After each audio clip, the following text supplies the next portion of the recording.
Selamat berjumpa kembali dalam channel saya, Si Hotang Marsoid. Kali ini saya mau bicarakan tentang dukun palsu pengganda uang. Nah, channel saya tetap dalam berkiprah tentang hal-hal pencerahan ya.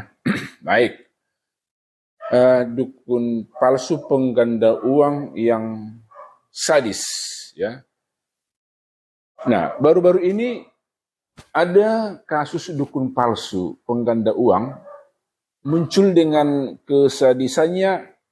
Ini saya katakan mengotori berita Nusantara. Ya. Dukun palsu pengganda uang ini bukan hanya menipu korban, ya, bukan hanya uangnya yang ditipu, ya, tapi juga dengan sadis dia membunuh, ya, korbannya, atau saya katakan tanda kutip pasiennya, ya, pasiennya. Ya mungkin maksudnya adalah mau menghilangkan jejak. Ya.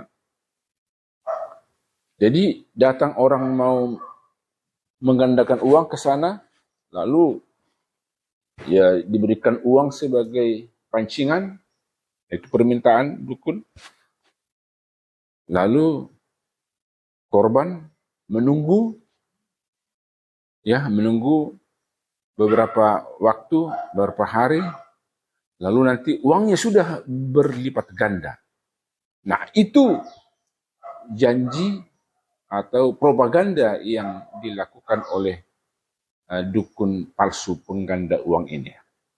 Baik saudara, ya, kalau di dalam konteks Indonesia, ya, dukun ini biasanya disebut orang pintar, ya, saya tanda kutip saja juga. Nah, mengapa dukun ini disebut orang pintar? Jadi saya ingat perkataan seorang pencerah, ya, seorang pencerah yang sangat bagus, yaitu pesulap merah. Nah, kalau menurut pesulap merah, tak ada yang dapat dipercayai dari dukun yang ada, ya, saya katakanlah di Nusantara ini juga lah. Kenapa? Ya, karena kalau enggak membohongi, ya menipu. Ya. Dukun ini sangat piawai, ya, membodoh-bodohi orang yang percaya akan kekuatan mistis atau klinik. Itu baik itu dalam hal pengobatan, ya, jimat dan lain-lain. Nah, baik, fenomena mistis atau klinik di Indonesia itu relatif masih dipercayai dan dilakoni. Nah, itu mungkin waktu yang sangat panjang pun belum tentu mampu menghilangkan itu. Sulit meyakinkan dan mendidik masyarakat agar berpikir rasional sehingga tidak mudah tertipu dan percaya pada dukun. Itulah sulitnya. Nah, saya tambahin lagi. Menurut pesulap merah, para dukun itu sebenarnya banyak memakai trik sulap. Tapi masyarakat tidak mengetahui, atau boleh saya katakan masyarakat itu yang percaya itu sudah fokus percaya penuh akan kesaktian dukun yang sebenarnya palsu. Nah, jadi orang yang percaya kesaktian dukun itu adalah orang-orang bodoh. Nah, itu dia sebagai dialektika daripada orang pintar tadi. Ya. Orang pintar itu adalah dukun, tapi sebenarnya dia pintar membodoh-bodohi. Nah, orang yang datang kepada dia dan percaya akan trik-trik yang dilakukan oleh dukun itu tentu kan orang bodoh. Sorry lah ya, saya katakan bila demikian. Ya. Nah, sorry. Ya, orang-orang yang katanya memiliki kemampuan berkomunikasi dengan dunia gaib, yang kita sebut dengan dukun itu, itulah orang pintar. Ya, gawat sebenarnya. Sebenarnya untuk memiliki kemampuan berkomunikasi dengan gaib itu memang ada, tapi itu adalah orang-orang tertentu, ya orang-orang sangat tertentu itu sebenarnya. Nah, sebenarnya Pesulap Merah sudah mengedukasi kita, tapi banyak yang mencibirnya, banyak yang malah yang nggak percaya dia atau bagaimana ya memandang negatif ya. Nah, ini sekarang akibat tetap percaya kesaktian palsu dari dukun palsu yang terus sebenarnya laris manis itu, maka muncullah cibiran itu tadi. Ya, cibiran terhadap yang memberikan edukasi itu. Nah, itu artinya apa? Kita masih tetap banyak yang bodoh hingga sekarang ini. Nah, saya awali dulu dengan kasus Banjarnegara, ya baru-baru ini. Kasus Banjarnegara ini mengguncang Nusantara ini. Nah, seorang dukun pengganda uang bukan saja menipu korbannya, tetapi juga membunuh mereka. Ya, ini kan sungguh biadab. Nah, dengan adanya kasus Banjarnegara, ya, di mana pelakunya mengaku memiliki kemampuan mistis untuk menggandakan uang, maka itu tersebar luas ke seluruh Nusantara ini. Akhirnya apa? Dari pulau seberang pun datang untuk meminta berkah ya atau penggandaan uang ini kepada dukun yang ada di Banjarnegara tersebut. Nah, adakah orang yang percaya dengan mengabaikan rasionya? Ya, tentu ada, ya itulah orang bodoh. Ya. Jelas ada korban, ya, konon mencapai 12 orang yang mati dikubur sesudah dukun palsu pengganda uang itu membunuh mereka terlebih dahulu dengan memasukkan racun kepada minuman yang diminum oleh korban tersebut. Nah, di situ letaknya, ya, mengapa orang percaya ya? Persoalannya sekarang ya, mengapa ya di tengah-tengah sudah begitu maraknya, sudah begitu luasnya pengaruh media sosial yang sudah banyak membuat tutorial adanya dukun-dukun palsu, tetapi itu semua tidak digubris. Tidak digubris itu. Nah, ini juga kenapa? Karena ada juga praktek-praktek di media sosial yang mempraktekkan hal-hal yang mistis. Ada dua hal yang berbeda ya.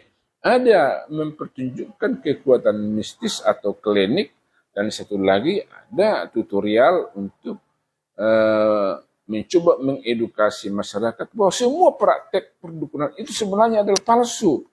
Malah itu adalah praktek-praktek dengan memakai trik-trik sulap. Nah, itu salah satu contoh. Mungkin bukan semua ya. Oke, baik. Masih banyak orang percaya akan praktek klinik. Ya.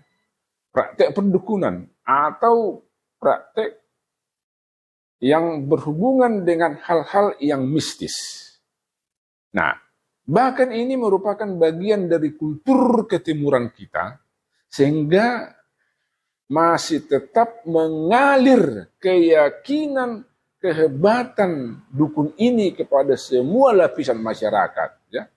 Siapakah itu? Ya yang kaya, yang miskin, yang jelata, yang berkelas, pengusaha atau penguasa, masih meyakini praktek klinik ini. Nah, itu dia. Nah, yang kedua, orang-orang kita ini termasuk atau tergolong malas bekerja, etos kerjanya rendah, ya. Ingin cepat-cepat kaya dengan jalan instan. Akibatnya apa? akibatnya banyak menempuh jalan irasional. Ya. Irasional, enggak masuk akal. Ya, seperti tadi, percaya akan praktek penggandaan uang. Ya. Nah, kalau kita lihat dalam catatan kriminal perdukunan di Indonesia, ya, ada beberapa kasus yang pernah menyedot perhatian masyarakat Nusantara ini. Nah, siapakah itu? Ini hanya sebagian kecil aja. Nah, yang pertama, kalau Anda masih ingat itu dukun Asep di Cianjur. Dia mengumbar bisa menggandakan uang. Ya, itu terjadi pada tahun 2007. Ya, oleh Pengadilan Negeri Rangkas Bitung, dia divonis mati karena di samping sudah penipuan, dia juga menghabisi nyawa. Ada 8 orang korbannya. Sadis kan? Sadis. Nah, yang kedua, itu dukun berinisial IS. Itu ada di Magelang. Nah, ini juga mengklaim bisa menyembuhkan dan melipat gandakan uang. Nah, pelaku melakukan aksinya ini sekitar pada tahun 2020. Dia juga sudah membunuh ada 4 orang korbannya. Yaitu dengan cara memberi minuman kepada korbannya. Minuman itu sudah dicampur dengan racun. Ya. Nah, yang ketiga, itu ada yang bernama Abah Yanto. Ini ada di Gresik ini. Dia mengaku menggandakan uang dengan ritual darah untuk sesajen. Ya. Jadi darah-darah itu dikumpulkan. Kita nggak tahu entah darah apa itu. Itulah menjadi alat ritual ya, sesajen untuk menggandakan uang ini. Saya nggak tahu apakah dia punya korban nyawa. Saya dalam catatan kriminal yang beredar di media sosial tidak tercatat ya. Nah, tapi dia mengaku bisa menggandakan uang. Ya, kemudian nomor 4 ada Aki Wawon. Nah, Aki Wawon ini menjanjikan kekayaan dengan cepat. Nah, korban daripada Aki Wawon ini kebanyakan TKI ya, tenaga kerja Indonesia di luar negeri. Dan pada saat mereka atau para TKI itu menagih janji penggandaan uang, nah disitulah Aki Wawon membunuh mereka dengan cara mencampur air minum dengan racun. Ya. Yang berikut itu adalah mungkin masih ingat Dimas Kanjeng. Ya. Ini pernah mengguncang publik, mengguncang Nusantara itu karena dia dikenal sebagai pimpinan padepokan ya, SBA. SBA, nggak usah saya panjangkan ya. Dimas Kanjeng ini juga membunuh ada 2 orang korbannya. Ya. Kedua korban ini adalah juga korban penggandaan emas batangan. Jadi sudah emasnya, hartanya ludes, nyawanya juga dirampas ya, dirampas. Itu kan kekejaman sebenarnya. Dan yang terakhir mungkin Anda masih ingat, memang ini sudah puluhan tahun ya.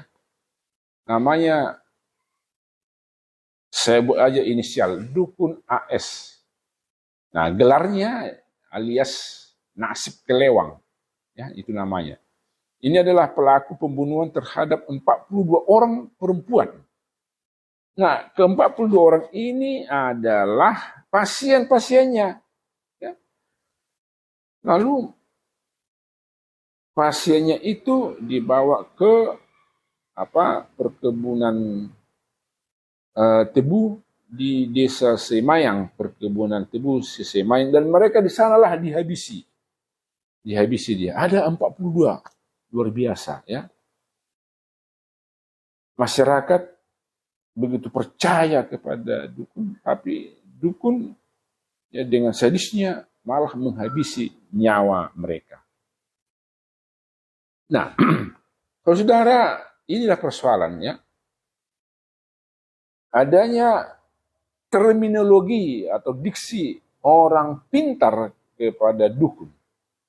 Mengapa ya diksi itu diberikan kepada dukun? Orang pintar. Orang pintar. Pintarnya apa? Sebenarnya di dalam pemahaman masyarakat, dia pintar karena dia memiliki kemampuan berkomunikasi dengan dunia dimensi lain, yang ada di dimensi lain, ya, supranatural, karena yang transenden, yang tidak dapat dijangkau oleh alam pikir manusia, tapi itu hanya dimiliki oleh orang-orang tertentu. Nah, itulah sebenarnya konteks orang pintar.